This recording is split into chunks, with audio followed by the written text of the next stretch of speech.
Growing up, I was really superficial, materialistic, and overall I would say I was really shallow. I used to let what other people thought about me take control of my life and let those things become idealistic in my life.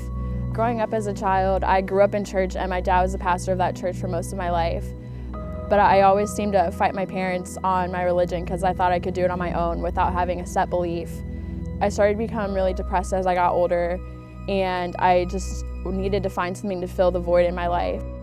At a certain point in my life, something inside of me snapped and I was almost afraid of myself. I had no recognition that what I was doing was wrong, and I didn't realize how those things would affect my future.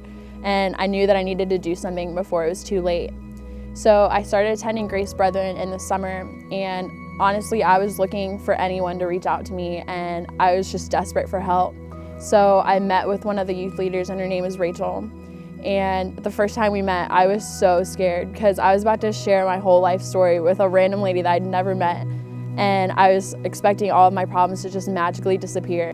As soon as we started talking, just this peace came over me. I don't really know how to explain that, but I talked to her like I had known her my whole life and just like let everything go. And I learned that God does offer hope no matter how many times I'd mess up. She helped me realize that in order to change, I needed to admit that I need God and believe that Jesus can fill that void in my life. And most importantly, commit my life to God and give him the place that he rightfully deserves. At this point, I realized that Jesus lived the life we should have lived and died the death we should have died. So I had to start from the very beginning and humble myself and not have a plan at all. I had to trust the Lord with every detail in my life. I decided that I wanted to get baptized, but the decision itself was a struggle for me because in my mind, I was still the same shallow, superficial teenage girl that I was before.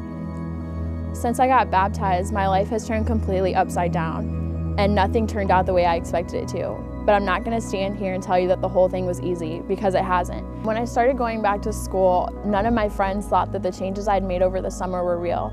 And I'm gonna be honest and say that it was really hard to not go back to where I was before and to fall back into the same path and do the same things that my friends were doing because they thought it was cool.